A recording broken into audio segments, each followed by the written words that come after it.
Assalamualaikum warahmatullahi wabarakatuh. Perkenalkan, nama saya Ismi Anissa Fitri, mahasiswi program studi Ilmu Administrasi Negara, Sekolah Tinggi Ilmu Sosial dan Ilmu Politik Samsul Ulum Sukabumi dengan NIM 20010162. Kali ini saya akan menjelaskan materi mengenai masyarakat madani. Mari kita mulai. Apa itu masyarakat madani? Masyarakat madani dalam bahasa Inggris, civil society dapat diartikan sebagai suatu masyarakat yang beradab dalam membangun, menjalani, dan memaknai kehidupannya. Di sini ada pengertian masyarakat madani menurut para ahli. Menurut Dawam Raharjo, mendefinisikan masyarakat madani sebagai proses menciptakan sebuah peradaban yang mengacu pada nilai-nilai kebijakan publik. Menurut Anwar Ibrahim, masyarakat madani adalah sistem sosial yang subur berdasarkan prinsip moral yang menjamin keseimbangan antara kebebasan individu untuk stabilitas masyarakat. Yang terakhir ada menurut Hansum, yaitu masyarakat madani merupakan sebuah kerangka hukum yang melindungi dan menjamin hak-hak dasar individu. Selanjutnya ada konsep masyarakat madani.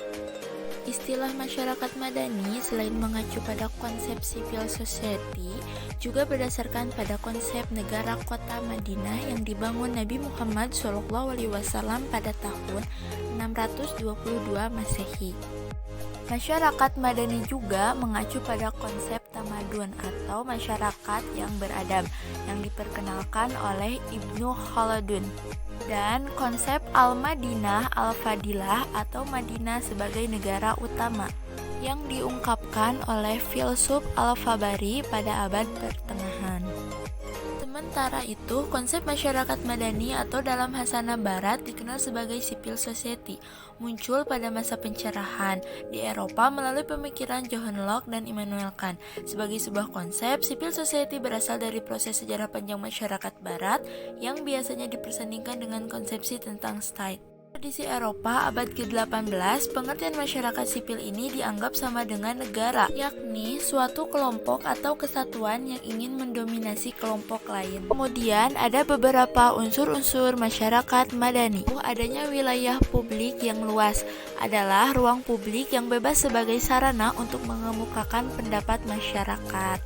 Dan ada demokrasi, adalah prasyarat mutlak lainnya bagi keberadaan civil society yang murni. Tanpa demokrasi, masyarakat sipil tidak mungkin terwujud. Demokrasi tidak akan berjalan stabil bila tidak mendapat dukungan real dari masyarakat. Keadilan sosial. Keadilan sosial adalah adanya keseimbangan dan pembagian yang proporsional atas hak dan kewajiban setiap warga negara. Selanjutnya ada toleransi. Toleransi adalah sikap saling menghargai dan menghormati perbedaan pendapat. Yang terakhir ada pluralisme. Kemajemukan atau pluralisme merupakan prasyarat lain bagi civil society. Pluralisme tidak hanya dipahami sebatas sikap harus mengakui dan menerima kenyataan sosial yang beragam, tapi harus disertai dengan sikap yang tulus untuk menerima kenyataan perbedaan sebagai sesuatu yang alamiah dan rahmat Tuhan yang bernilai positif bagi kehidupan masyarakat. Selanjutnya ada beberapa ciri-ciri masyarakat madani. Yang pertama, terintegrasinya individu-individu dan kelompok-kelompok eksklusif ke dalam masyarakat melalui kontrak sosial dan aliansi sosial.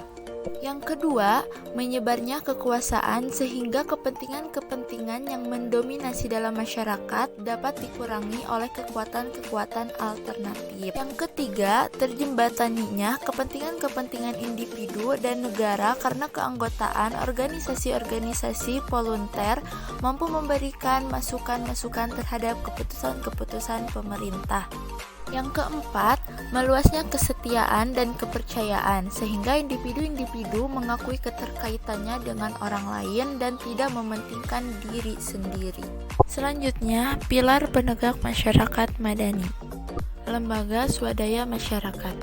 LSM merupakan lembaga sosial yang didirikan oleh LSM yang tugas utamanya adalah untuk membantu dan mempromosikan aspirasi dan kepentingan rakyat tertindas. PERS. Pers adalah lembaga yang berfungsi untuk mengkritik dan menjadi bagian dari kontrol sosial yang dapat menganalisa dan mempublikasi kebijakan masyarakat yang berkaitan dengan warga negara. Supremasi hukum.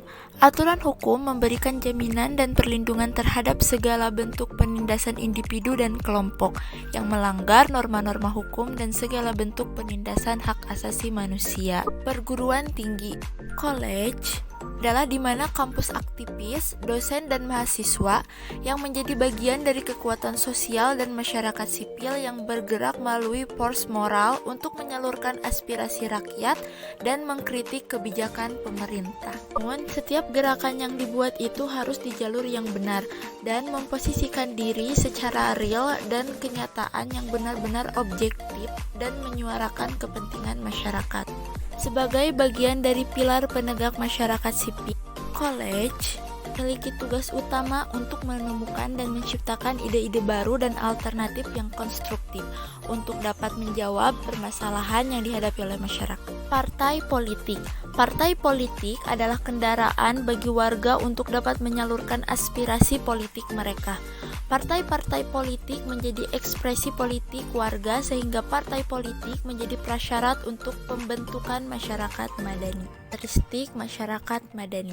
Yang pertama, tumbuh kembangnya kreativitas yang pada mulanya terhambat oleh rejim-rejim totaliter.